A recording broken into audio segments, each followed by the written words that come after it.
Bonjour et bienvenue dans cette nouvelle correction en vidéo. Donc nous allons corriger aujourd'hui la première activité du chapitre 2 sur l'évolution humaine.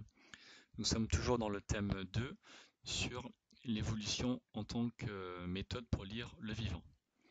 Donc si on revient un petit peu en arrière, à 300 000 ans, c'est à peu près l'âge de l'espèce humaine. D'après les fossiles, on n'a pas retrouvé de fossiles plus vieux de notre espèce Homo sapiens depuis 300 000 ans. Et si on revient il y a à peu près, ne serait-ce que 50 000 ou 100 000 ans, l'Homo sapiens était en présence d'une autre espèce du genre Homo qu'on appelle l'homme de Néandertal, ou Homo neanderthalensis. Mais de nos jours, il n'y a plus qu'une seule espèce humaine sur Terre, il n'y a plus qu'une seule espèce du genre Homo, c'est l'espèce humaine. Donc, nous, on va se demander dans ce chapitre un petit peu quelle est l'histoire évolutive de notre lignée, la lignée humaine. D'où est-ce que l'on vient, quels ont été nos ancêtres, en tout cas ce que l'on peut dire en fonction des fossiles découverts. Et on verra au cours de ce chapitre que suivant les fossiles qu'on découvre, c'est pas forcément toujours très clair, mais que dans l'ensemble, on a quand même une bonne image de notre évolution. Donc on commence en introduction avec ce monsieur, c'est Carl von Linné, et au XVIIIe siècle, il a commencé à créer ce qu'on appelle la classification binomiale, avec un nom de genre et un nom d'espèce pour chaque être vivant. Parce qu'avant lui, les classifications, c'était un peu n'importe quoi. On pouvait classer les êtres vivants par rapport, par exemple, à leur intérêt, intérêt agricole, intérêt domestique, intérêt du genre joli, coloré, etc. Ça n'a pas vraiment de sens. Et de nos jours, on utilise toujours la classification de Carl von Linné. C'est donc ce monsieur. Et ce monsieur, au XVIIIe siècle, il a réfléchi à la position de l'espèce humaine.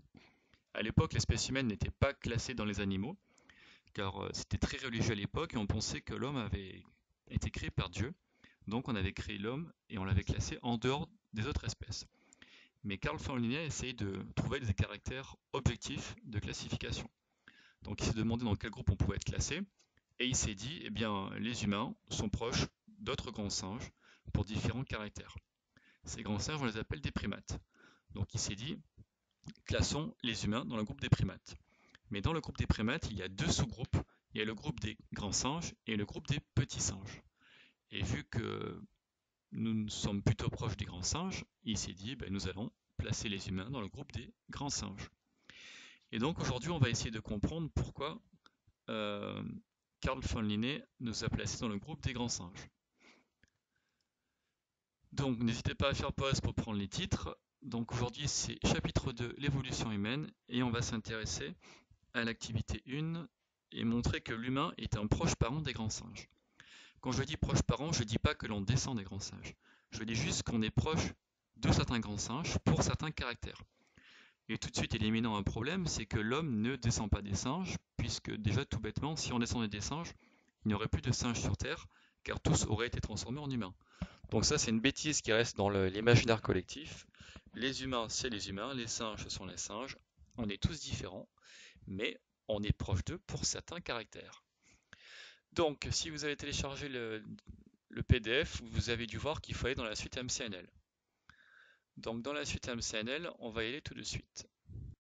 Alors, dans Phylogène, que vous trouvez dans la suite MCNL, vous obtenez cette fenêtre-là.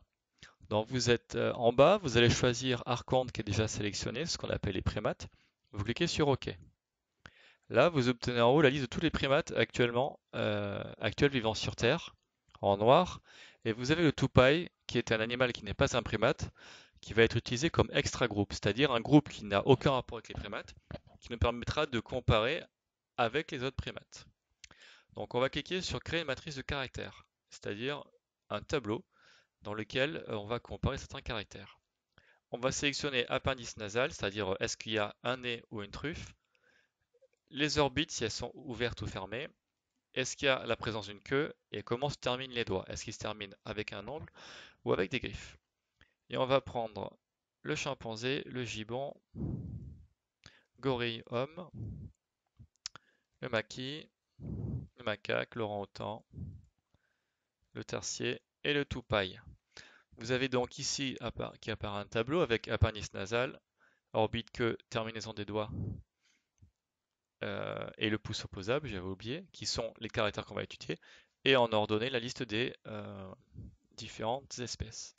Donc ce qui est simple, c'est qu'à chaque fois, il faut regarder et cliquer sur chaque case et se demander si l'individu, l'espèce, possède ou pas le caractère. Donc ici, vous voyez apparaître pour le chimpanzé une petite photo qui vous montre où est son nez. Son nez est ici, c'est ce qu'on appelle un nez et pas une truffe. Une truffe étant l'avancée de la mâchoire sur laquelle se trouve le nez, alors que le chimpanzé a simplement un nez, c'est-à-dire un morceau de chair avec des narines qui dépasse à peine de la tête. Donc vous cliquez sur nez. Pour les orbites, c'est le trou dans lequel se situent les yeux. Ici, on voit que les orbites sont fermées, il n'y a pas de trou dans l'os, donc on marque orbite fermée. Pour la queue, on va se demander s'il y a ou pas une queue. Chez la chimpanzé, il n'y en a pas, donc vous marquez absente. La terminaison des doigts, on se demande s'ils ont des griffes ou des ongles. Ici, on voit clairement que l'animal a des griffes. Non, il a des ongles. Et vous cliquez sur ongles. Et enfin, le pouce, est-ce qu'il est opposable aux autres doigts? Vous avez les 4 doigts de la main et le pouce qui est séparé. Le pouce est opposé, il est face à face avec les autres doigts. C'est donc ce qu'on appelle un pouce opposable, qui permet de faire la pince. En pouvant faire la pince, ça permet d'utiliser des objets, de se tenir plus fortement à des branches par exemple, donc c'est très utile. Et on fait pareil pour tous les individus. Donc le gibbon, il a un nez, le gorille, il a un nez, l'humain, bah forcément nous avons un nez, le maquis, il a une truffe.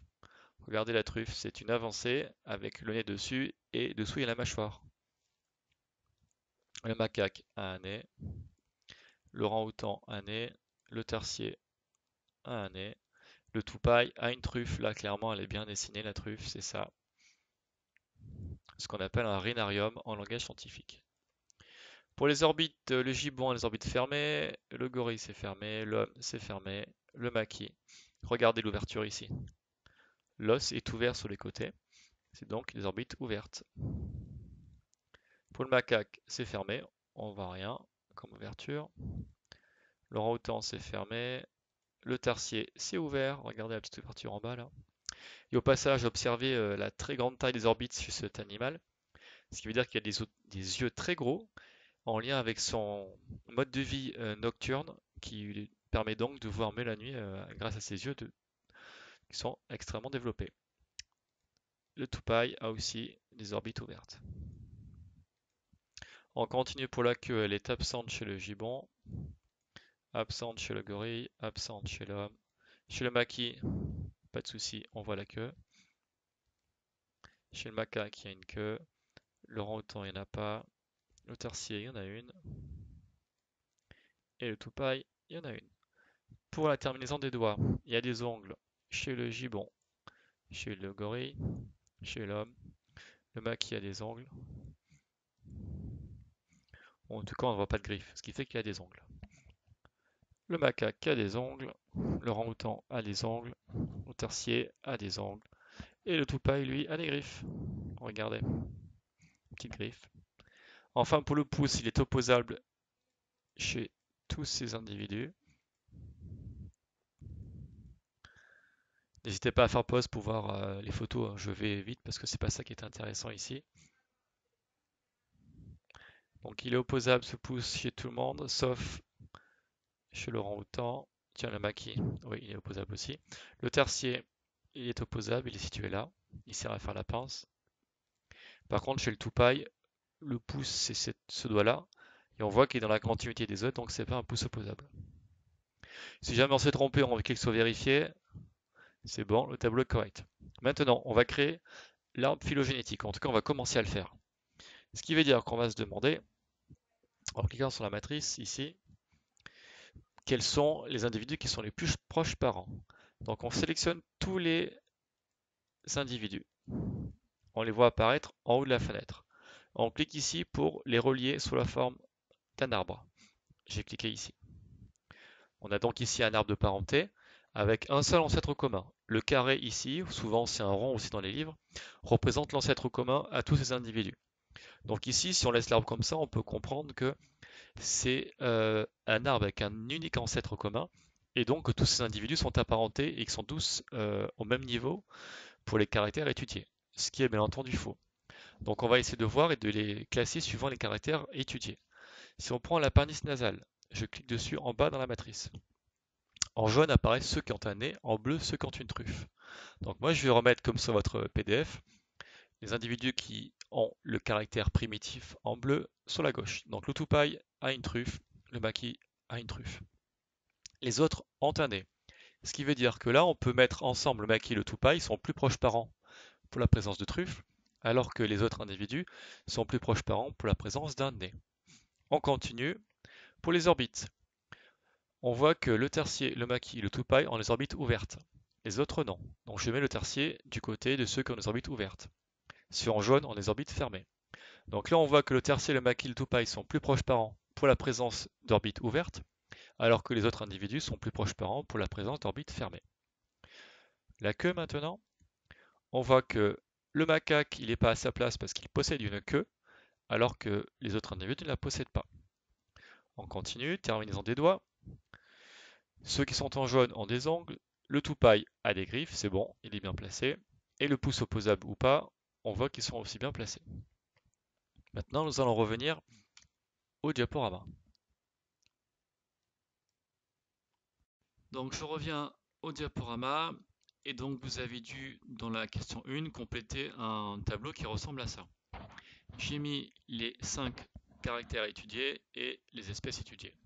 Et j'ai mis en blanc les caractères primitifs, donc ceux apparus en premier dans l'évolution, et en jaune les caractères dérivés, c'est-à-dire ceux qui sont apparus par la suite, après les caractères primitifs. Si on regarde un petit peu, pourquoi on peut dire que l'espèce humaine, Homo sapiens, appartient au groupe des grands singes? Ce qu'on se rend compte, c'est quoi? C'est que les grands singes, qui sont gibbons, chimpanzés, gorilles, orang-outans, n'ont pas de queue, ont des angles, un pouce opposable, les orbites fermées et un nez. Ce qu'on peut donc dire en réponse à la question 1, c'est qu'on voit que l'humain possède les caractères morpho-anatomiques suivants. La présence d'un pouce opposable, des orbites fermées, un nez et des doigts terminés par des ongles. Or, je sais que les grands singes sont les bonobos, les orang-outans, les gibbons, les gorilles et les chimpanzés, et qu'ils possèdent les mêmes caractères. Donc je conclus que l'humain fait partie des grands singes. Attention, j'attire votre attention sur le fait qu'ici on n'observe que les critères morpho-anatomiques, et ça ne permet pas de déterminer qui est le plus proche parent de l'homme. Parce que vu que tous possèdent les mêmes caractéristiques que les humains, on ne peut pas savoir si c'est le chimpanzé le plus proche de l'homme, ou le gorille, ou le gibbon, ou l'orang-outan, vous l'aurez compris. Il nous manque des informations. On continue avec le document 1. Donc lisez ce document 1 si vous avez besoin, n'hésitez pas à faire pause, ça vous explique rapidement comment on lit un arbre phylogénétique. Déjà pour le construire c'est très simple. On met au niveau des nœuds les ancêtres communs. C'est-à-dire que ici, là où j'ai ma souris, il y a un ancêtre commun qui a donné la branche des toupailles et la branche dans laquelle il y a eu les autres primates. Dès qu'il y a une apparition d'un nouveau caractère, on le met sur la branche principale. Ici en 1, apparition de pouce opposable. En 2, apparition du nez. C'est ce qu'on appelle des innovations. Et l'apparition de un caractère dérivé ou deux ou plusieurs permet de définir un groupe. Ici par exemple, le groupe des primates est défini par l'apparition du pouce opposable. C'est ce qui est marqué dans le dernier paragraphe. Les singes sont donc des primates dotés d'un pouce opposable et d'orbites fermées. Et parmi eux, les grands singes, les hominoïdes si vous voulez, sont caractérisés par l'absence de queue remplacée par un coccyx. Si on regarde notre arbre phylogénétique, c'est lui que vous devez construire, à partir de la matrice de caractères. Donc je vous ai déjà placé sur le PDF le toupaille, qui est l'extra-groupe, c'est-à-dire le groupe qui n'est pas un primate, mais qui va nous servir à comparer avec tous les autres groupes.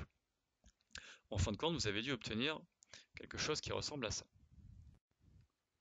Donc ici, je vous ai complété l'arbre phylogénétique. Donc le toupaille, le maquis, le tertier, puis le macaque sont plutôt proches entre eux, alors que l'orang-outan, l'homme, les gibbons, le gorille et les chimpanzés sont proches entre eux.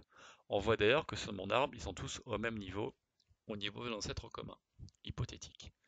Et donc là, on ne peut pas savoir si l'homme est plus proche de l'orang-outan, ou du chimpanzé ou du gibbon, on ne peut pas savoir. Par contre, en avant, on peut voir que le toupaille est plus proche du maquis, que le maquis est plus proche du tertier qu'il n'est proche du macaque, que le tertier est plus proche du macaque qu'il n'est proche de l'orang-outan, etc. Normalement, je crois que vous commencez à comprendre comment on lie un arbre phylogénétique. Pour répondre à la question de quels sont les groupes primates et grands singes là-dedans, on peut obtenir ça. Les primates sont tous les individus sauf le toupie, c'est-à-dire tous les individus qui possèdent des ongles et un pouce opposable. Alors que les grands singes sont les individus qui possèdent un ongle, un pouce opposable, un nez, des orbites fermées, forcément, ça se continue dans l'arbre, mais qui possèdent surtout, qui ne possèdent pas pardon, de queue, donc absence de queue. Donc réponse à la question 3, les caractères propres aux primates, c'est avoir des ongles et un pouce opposable, alors que les caractères propres aux grands singes qui sont ici, c'est ne pas avoir de queue. Sauf que ça ne dit toujours pas qui est le plus proche de nous dans ces grands singes. Donc il faut regarder le document 2. Dans ce document 2, c'est très simple. Le tableau est un petit peu difficile à lire au premier abord, mais il est simple à comprendre. Donc ce qu'il faut voir, c'est où se situent les hommes et les comparer avec les autres espèces. Déjà ici, ce qu'on étudie, c'est le gène NAD. Le gène NAD, c'est un gène, l'intérêt de ce gène, on s'en fiche, c'est un morceau de chromosome chez les individus. Ce gène NAD est présent chez le chimpanzé, le bonobo, l'homme, le gorille et l'orang-outan. C'est pour ça qu'on peut l'utiliser comme outil de comparaison. Et ce qu'on fait, c'est qu'on regarde la séquence d'ADN de ce gène et on regarde avec qui nous avons le plus d'ADN en commun. Donc par exemple, si je vous lis que le gène NAD du chimpanzé, il est présent à 87,7% chez le gorille. Ça veut dire qu'entre le chimpanzé et le gorille, il y a 87,7% d'ADN pour le gène NAD qui est en commun. Si vous prenez l'homme, l'homme possède 75,5% d'ADN du gène NAD en commun avec l'orang-outan. Et donc si vous regardez ce tableau, vous voyez que parmi tous ces individus, toutes ces espèces, l'homme est le plus proche du chimpanzé. En effet, l'ADN NAD du chimpanzé est à 89% identique à celui de l'homme. C'est ce que vous dit le tableau. Donc ce qu'on peut déduire, c'est que chez les singes, il y a des similitudes dans les ADN du gène NAD, et ça peut aller de 74,7% entre le gorille et l'orang-outan par exemple, ici, jusqu'à plus de 100% entre le chimpanzé et le bonobo. Ça veut dire que le chimpanzé et le bonobo sont très proches, c'est les mêmes gènes. Par contre, nous, ce qui nous intéresse, c'est de qui on est le plus proche. Et je vois que entre le chimpanzé et l'homme, il y a 89% d'ADN en commun. C'est le chiffre le plus élevé quand on compare avec toutes les espèces. Donc on peut conclure que c'est le chimpanzé qui est le plus proche de l'homme pour l'ADN du gène NAD. Enfin, la question 5 vous demandez de résumer en une courte liste les arguments en faveur du classement des humains dans le groupe des primates et dans le sous-groupe des grands singes. Donc si on regarde pour les primates, les humains possèdent des ongles, un pouce opposable aux mains, un nez, des orbites oculaires fermées. Alors que pour ce qui fait de nous des grands singes, c'est qu'on a les caractères des primates, donc ce qu'on vient de citer au-dessus, plus l'absence de queue. Au final, l'homme est un proche parent des grands singes, et c'est aussi un primate, pour les caractères qu'on a étudiés. Par contre, si on avait étudié le volume crânien ou la marche, vous savez que les grands singes marchent avec leurs quatre pattes, ils marchent sur leurs poings, nous étions assez éloignés. Donc ça dépend toujours de quel caractère on étudie. En conclusion, on voit que l'étude des caractères morpho-anatomiques des êtres vivants permet d'établir des relations de parenté entre eux. Les caractères morpho-anatomiques, c'est les caractères morphologiques de la forme du corps et anatomiques de la position des organes. Il s'agit toujours de déterminer qui est le plus proche parent de qui dans ces arbres. L'espèce humaine actuelle, qu'on appelle Homo sapiens, fait partie du groupe des primates, car elle partage avec eux la présence d'un pouce opposable, d'un nez, d'orbite fermée et d'ongles. Parmi ces primates, certaines espèces ne possèdent pas de queue, ce sont les grands singes, dont nous faisons aussi partie, par définition, suivant les caractères qu'on étudie.